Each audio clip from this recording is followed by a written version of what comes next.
சிலர் ஆசைக்கும் தேவைக்கும் வாழ்வுக்கும் வசதிக்கும் ஊரார் கால் பிடிப்பார். ஒரு மானம் இல்லை அதில் ஈனம் இல்லை, அவர் எப்போதும் வால் பிடிப்பார். இதை யாரை பற்றி சொல்கிறேன்னு உங்களுக்கு எல்லாருக்கும் தெரியும். புரட்சி தலைவர் அன்னைக்கே சொல்லிட்டு போயிட்டார்.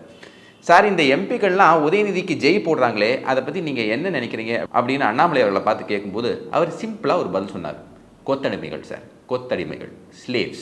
நாடாளுமன்றத்தில் பதவி பிரமாணம் திமுக எம்பிக்கள் அனைவரும் வருங்கால தமிழகம் உதயநிதி வாக்குகள் கொத்தடிமைகள் கொத்தடிமைகள் கொத்தடிமைகள் கொத்தடிமைகள்.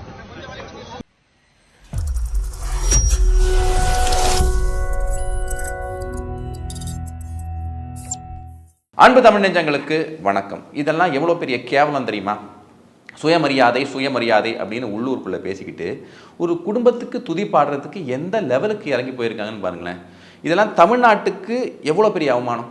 ஏன்னா வேறு எந்த ஸ்டேட்லேயும் அவங்க லீடரோட பையனையோ அங்கே போய் வாழ்க அப்படின்லாம் கோஷம் போடலை. அவங்க கொள்கை இருந்தால் கோஷம் போடுவாங்க, அந்த கொள்கைக்கு எதிராக பாஜக காரங்க கோஷம் போடுவாங்க. ஆனால் இங்கே கலைஞரில் ஆரம்பித்து ஈவேரா அது கூட பொறுத்துக்கலாம், ஏதோ இவங்க இல்லைன்னு.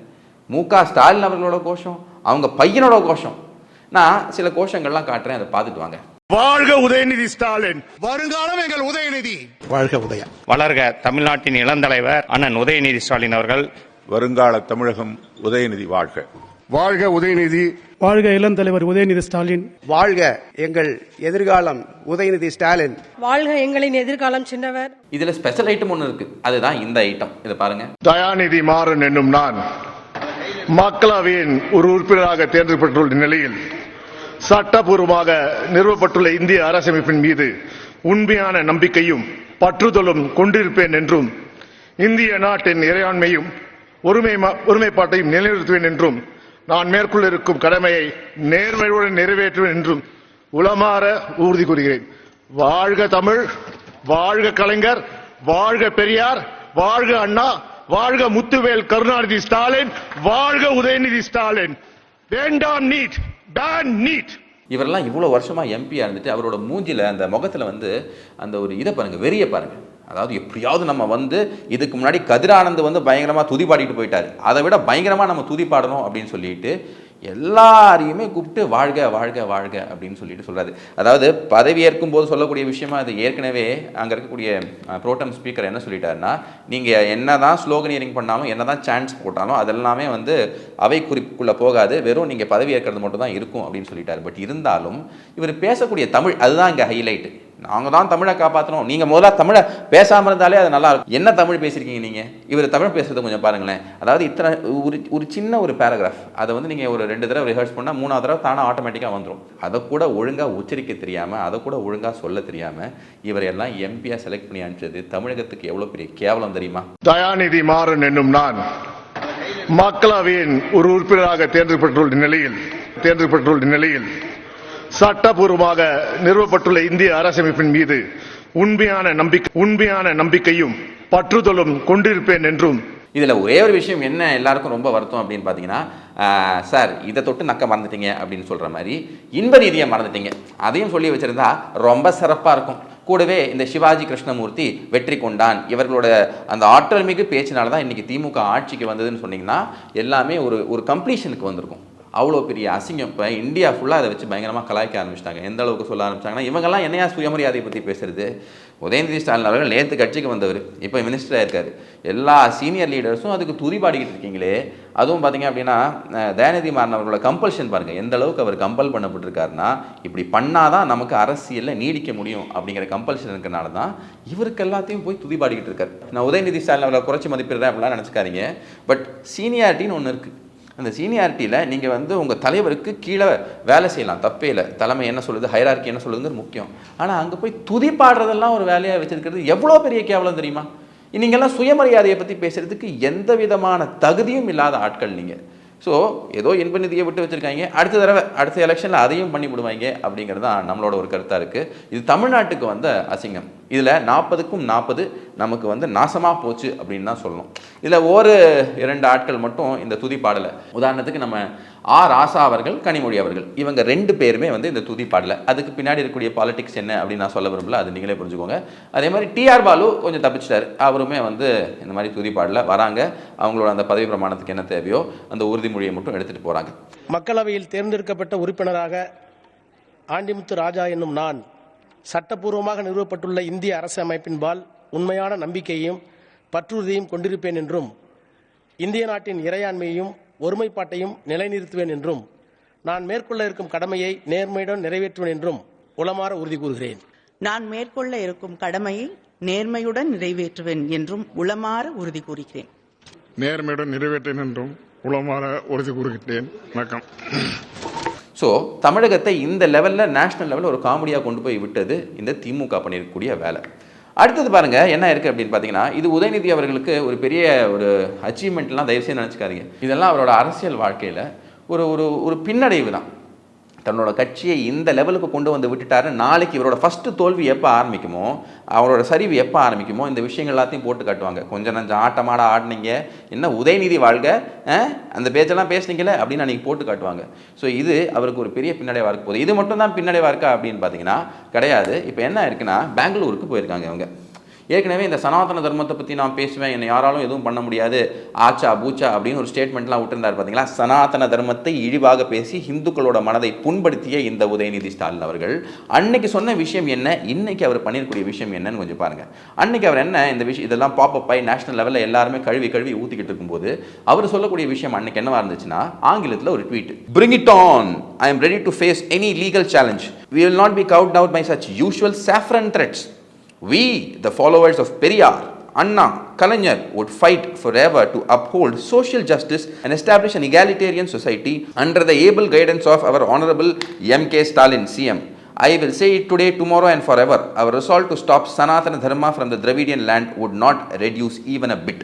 அதாவது என்ன சொல்கிறாருன்னா, கொண்டு வாங்க, இந்த கேஸுக்கெல்லாம் மாஞ்சக்கூடிய ஆட்கள் நாங்கள் கிடையாது, எந்த கேஸ் வந்தாலும் எப்படி வேணாலும் ஃபேஸ் பண்ணுவோம், நாங்கள்லாம் வேற லெவல். இந்த சாஃப்ரன், அதாவது இந்த காவி, இந்த த்ரெட்டுக்கெல்லாம் நாங்கள் பயப்பட மாட்டோம். நாங்கள் வந்து அண்ணா, பெரியார் இவங்களோட ஃபாலோவர்ஸாக இருக்கக்கூடிய நாங்கள் திரு எம்கே ஸ்டாலின் அவர்களோட தலைமையில் இதெல்லாம் போராடிக்கிட்டு இருப்போம், இதெல்லாம் எங்களுக்கு ஒரு மேட்ரே கிடையாதுன்னு சொன்ன அவர் இப்போ என்ன இருக்குன்னா, பெங்களூர் போயிருக்காங்க. ஏன்னா சம்மன்ஸ் அமைச்சிருக்காங்க. அதாவதுங்க எம்பி எம்எல்ஏ கோர்ட் இருக்கு பார்த்தீங்களா பெங்களூரில், அங்கே இவர் போயிருக்காரு. அங்கே வந்து பரமேஷ் அப்படிங்கிறவர் இவர் மேலே ஒரு கிரிமினல் கேஸை வந்து கொண்டு வரணும் அப்படின்னு சொல்லிட்டு ஒரு நீதிமன்றத்தை அணுகியிருக்கார்.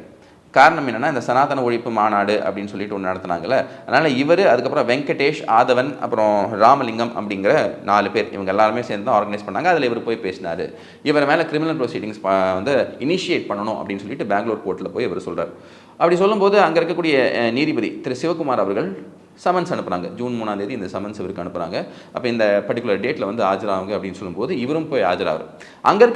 அங்கேருந்து வரக்கூடிய செய்திகள் என்ன அப்படின்னு பார்த்தீங்கன்னா, இவருக்கு அங்கே தனியே ஒரு மரியாதை. ஏன்னா கர்நாடகாவில் காங்கிரஸ் கவர்மெண்ட்டு, இங்கே இருக்கிறது டிஎம்கே கவர்மெண்ட், ரெண்டுமே ஃப்ரெண்ட்ஸ் தானே. ஸோ அதனால் அங்கே வந்துட்டு இவர் கொஞ்சம் ஒரு ஸ்பெஷல் ட்ரீட்மெண்ட் கொடுக்குற மாதிரி போனப்போ அங்கே இருக்கக்கூடிய மற்றவங்களாம் ப்ரொடெஸ்ட் பண்ண ஆரம்பித்தாங்க அப்படின்னு சொல்லிட்டு இவரை ஒரு 15 நிமிஷம் வெயிட் பண்ண வச்சுட்டு அதுக்கப்புறமா தான் இந்த கேஸ் வந்திருக்கு. அப்போ சிவகுமார் அவர்கள் முன்னாடி உங்களுக்கு எல்லாருக்கும் தெரியும், வில்சன் அவர்கள் தான் போய் ஆர்கியூ பண்ணுவார். அப்போ அவர் என்ன சொல்லியிருக்காருன்னா, சார் இவருக்கு வந்து சுப்ரீம் கோர்ட்டு விளக்கு கொடுத்துருக்கு, அது மட்டும் இல்லாமல் இந்தியா ஃபுல்லாக இவர் மேலே கேஸ் இருக்குது, ஸோ அதில் தான் அப்பியர் ஆகிறதுக்கு இவருக்கு கொஞ்சம் ஒரு விளக்கு வேணும், நீங்கள் தான் அந்த விளக்கு கொடுக்கணும் அப்படிங்கிற மாதிரி ஒரு ஒரு ரிக்வெஸ்ட்டை வச்சுருக்காங்க. எல்லாத்தையும் கேட்ட நீதிபதி என்ன சொல்கிறாருன்னா, அப்படிங்களா, நீங்கள் ஒன்று பண்ணுங்கள், இந்த கேஸை வந்து ஆகஸ்ட் 8ஆம் தேதி நாங்கள் மாற்றி வைக்கிறோம், ஆனால் சுப்ரீம் கோர்ட் எங்கே இவருக்கு விளக்கெல்லாம் கொடுத்துருக்கு அப்படிங்கிற விஷயத்தை எல்லாத்தையும் கோர்ட்டுக்கு சப்மிட் பண்ணுங்கள், அதுக்கப்புறமா இவரை வந்து எல்லா கேஸ்லேருந்தும் விடுவிக்கணும் அப்படின்னு சொல்லியிருக்கீங்களே, அந்த விஷயம்லாம் நம்ம ஆகஸ்ட் 8ஆம் தேதி பார்த்துப்போம் அப்படின்னு சொல்லியிருக்காங்க.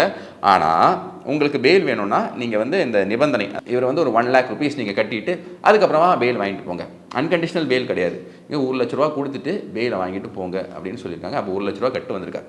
நான் எப்படி நீங்கள் என்ன சொல்லணும், இப்போ மகாத்மா காந்தி அவர்கள், ஏன்னா இவங்கெல்லாம் அந்த ரேஞ்சில் தானே தன்னை நினச்சிக்கிறாங்க, இப்போ மகாத்மா காந்தி அவர்கள்ட்ட சொல்கிறாங்க, இந்த மாதிரி நீங்கள் நான் கோஆப்ரேஷன் மூவ்மெண்ட் பண்ணியிருக்கீங்க, அப்போ இவ்வளோ ரூபா நீங்கள் இந்த பிணைக்கு கொடுத்துட்டு நீங்கள் பெயில் வாங்கிட்டு போகலாம், இல்லை நீங்கள் ஜெயிலுக்கு போகணும் அப்படின்னு. நான் வந்து ஜெயிலுக்கு போகிறேன், நான் வந்து பண்ணது தப்புன்னு கொஞ்சம் கூட நினைக்கல, அதனால் இதெல்லாம் நான் கட்ட மாட்டேன், 5 பைசா நான் கொடுக்க மாட்டேன் அப்படின்னு சொல்லிட்டு போனேன். இப்போ ஷூரிட்டி கொடுக்கறது வேறு. 1 லட்ச ரூபா கொடுத்து வெளில வரதுனா நீ என்ன அர்த்தம், நான் வெளியே தான் இருக்கணும்னு நினைக்கிறேன், நான் வந்து இதுக்கு வேண்டி என்னோட கொள்கைக்கு வேண்டி நான் உள்ளே போகிறதுக்கு தயாராக இருக்கேன் அப்படின்னு சொல்கிறது கூட தைரியம் கிடையாது. இதுதான் உதயநிதி ஸ்டாலின் அவர்களோட உண்மையான நிலைமை. அவருக்கு சனாதனம்னா என்னன்னு தெரியாது, சனாதன எதிர்ப்பு அங்கே பேசினா நல்லாயிருக்கும், திமுக ஓட்டு வரும், அப்புறம் வந்து மைனாரிட்டி கன்சல்டேஷன் நடக்கும் அப்படிங்கிற ஒரே காரணத்தில் பேசக்கூடிய இந்த நபருக்கு இது ஒரு பின்னடைவாக தான் பார்க்கப்படுது. தமிழகத்தில் திமுகவோட நிலைமை எந்த அளவுக்கு இருக்குது அப்படின்னு பார்த்தீங்கன்னா, வெறும் காசு வச்சு தான் அவங்களாம் ஓட்டிக்கிட்டு இருக்காங்க. இங்கே ஒரு ஸ்ட்ராங்கான ஆப்போசிஷன் இப்போ பாஜக எமர்ஜ் ஆகிட்டு இருக்கு, வளர்ந்துக்கிட்டு இருக்கு. 11% ஓட் பேங்க் வந்துச்சு. 20% என்னைக்கு தாண்டுறோமோ இவங்க கேஸ் காலி. பட் இருந்தாலும் இங்கே ஆப்போசிஷன் வீக்கானால தான் இவங்க வண்டி ஓடிக்கிட்டு இருக்கு. இதற்கு சிறந்த உதாரணம் என்ன அப்படின்னு பார்த்தீங்கன்னா, கொள்கை கோட்பாடு மண்ணாங்கட்டியெல்லாம் எதுவுமே கிடையாது உங்களுக்கு. இந்த கூட்டத்துக்கு வந்திருக்கக்கூடிய இப்போ சென்னையில் வந்துட்டு ஒரு கூட்டத்தை போட்டிருக்காங்க இந்த திமுக காரங்க. அங்கேருந்து கிளம்பும்போது எல்லாரும் தலையில் பிளாஸ்டிக் சேரை தூக்கிட்டு போகிறாங்க. அப்போ உண்மையிலேயே ஒரு கொள்கை பிடிப்பு இருந்தால் என்ன பண்ணுவாங்க, கடைசி வரைக்கும் இருந்துட்டு தலைவர்கள்லாம் போனதுக்கப்புறம் தொண்டர்கள் போவாங்க, இல்லை தொண்டர்கள் கிளம்புனதுக்கப்புறம் தலைவர்கள் போவாங்க. அது எப்படியா இருந்தாலும் ஓகே. ஆனால் போகிற போக்கில் சேர் எடுத்துகிட்டு போனாங்கன்னா ஏதோ டீலிங்கில் மிஸ்டேக் நடந்திருக்கு, கேட்ட அமௌண்ட்டு கொடுக்கலான்னு நினைக்கிறேன். ஆனால் நம்ம என்ன யோசிக்கிறோன்னா, அங்கேயும் பிளாஸ்டிக் சேர் இங்கேயும் பிளாஸ்டிக் சேர். இந்த பிளாஸ்டிக் சேருக்கும் விசிகேக்கும் என்ன தோழமை பந்தம் அப்படின்னு நமக்கு தெரியல.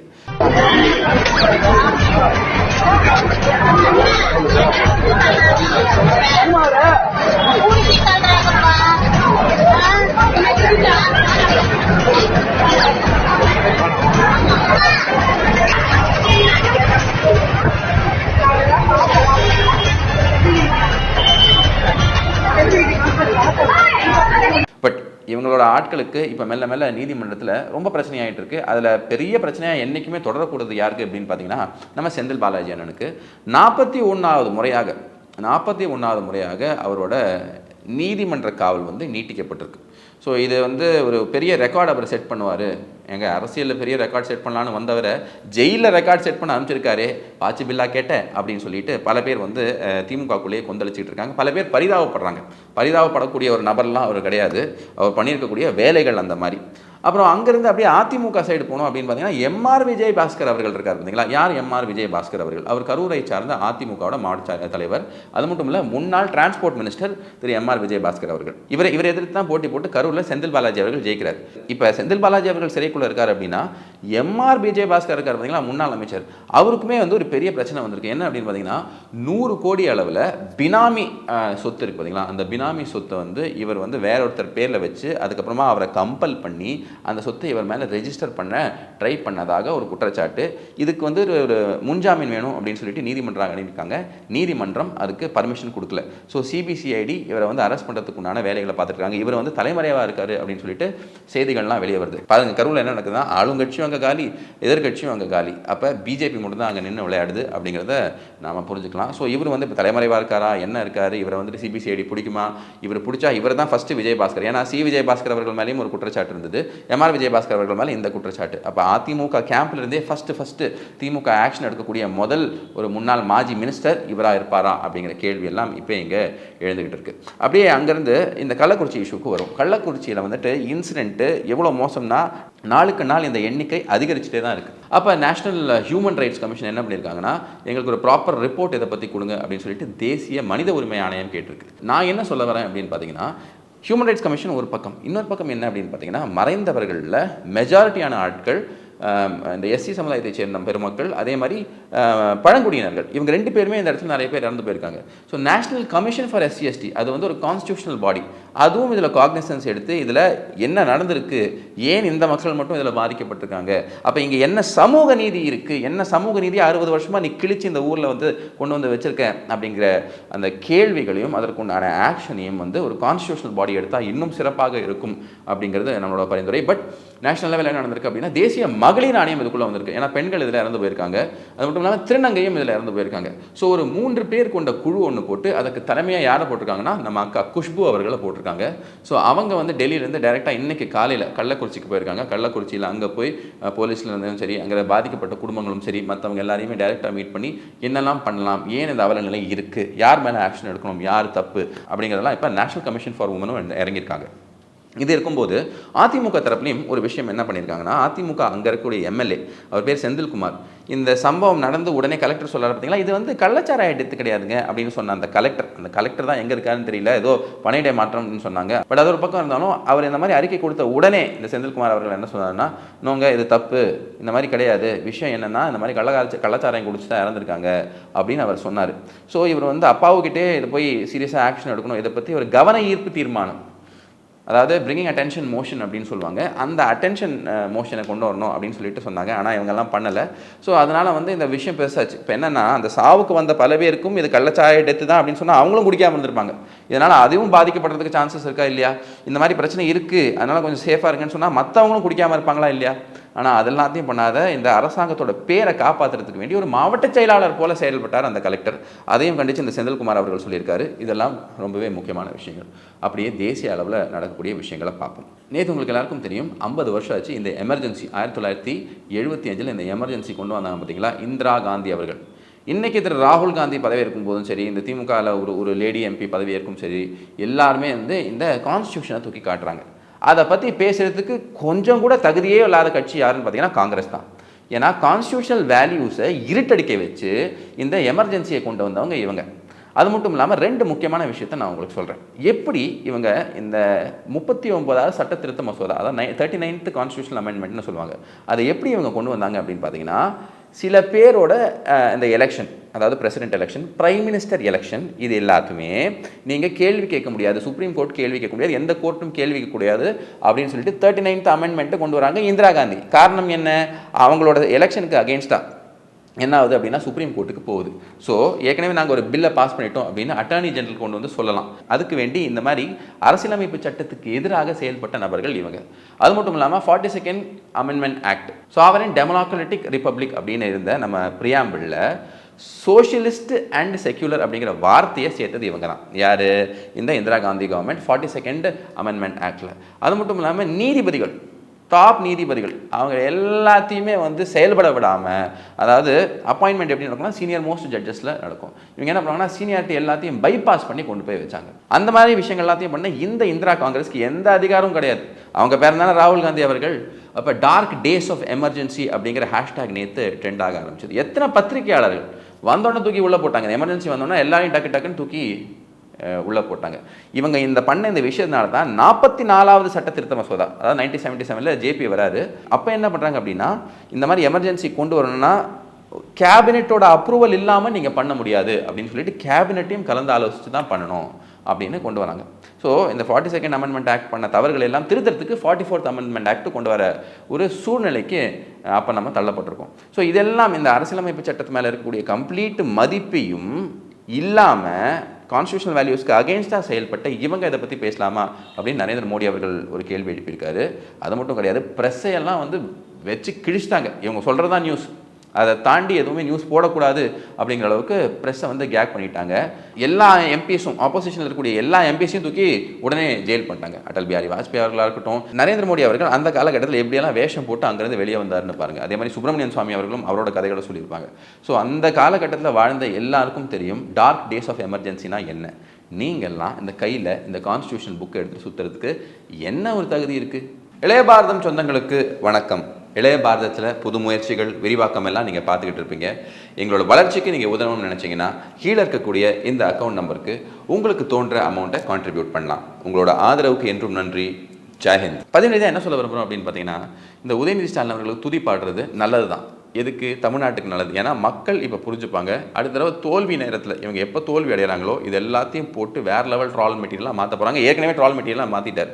ஸோ இந்த துதி பாடுறதெல்லாம் விட்டுட்டு உண்மையிலே சுயமரியாதையோட எம்பியை நடந்துக்கோங்க அப்படிங்கிற கோரிக்கையோட இந்த திமுக காரங்கிட்ட, இந்த திமுக எம்பிஸ் கிட்ட இந்த கோரிக்கையை வச்சுட்டு உங்ககிட்ட இருந்து விடைபெறேன். இணைந்ததுக்கு நன்றி. வணக்கம். வந்தே மாதரம். பாரத் மாதா கி ஜெய்.